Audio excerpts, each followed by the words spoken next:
Here's a quote from Albert Einstein. "Nothing happens until something moves." What do you think Einstein meant by this? In this video, we're going to discuss what inertia is, the effects it has, and what affects it. Inertia is the resistance to a change in motion. So an object at rest remains at rest, and an object in motion remains in motion with the same velocity, unless acted upon by an unbalanced force. Inertia is why you feel a jerk as the brakes are applied in a car or a bus. Your body tries to continue moving forward, but your seatbelt, which is attached to the slowing car, applies the force that also slows you down. Inertia is the resistance to the change in velocity. We can demonstrate inertia using the following experiment. You will need a glass or a cup of water, a coin, and a piece of card. When the card is pulled, the coin falls into the glass. This is because the inertia of the coin maintains its state at rest, and as long as the friction between the card and the coin is not too high, it falls into the glass due to gravity. It's also why the plates stay in place when the magician pulls the tablecloth away. The inertia of an object depends on its mass. More mass means more inertia.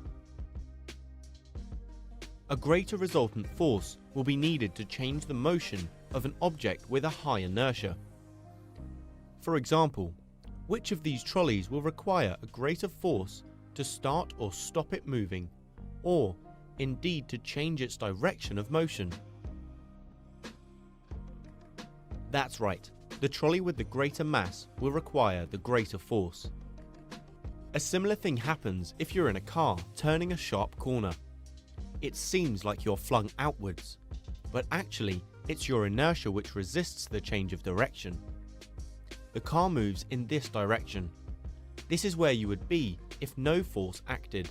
You carry on at the same speed and direction. Friction between the car tyres and the road applies a force that enables the car to change direction.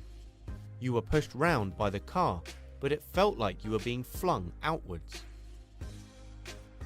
Inertial mass is a measure of how difficult it is to change the velocity of an object.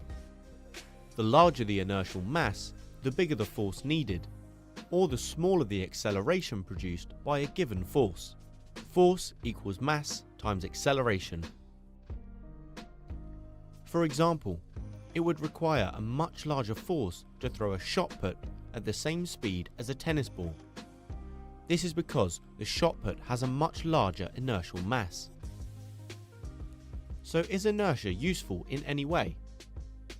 We can use inertia in mechanical devices such as inertial reel seatbelts in cars, and in seismometers that detect and record earthquakes.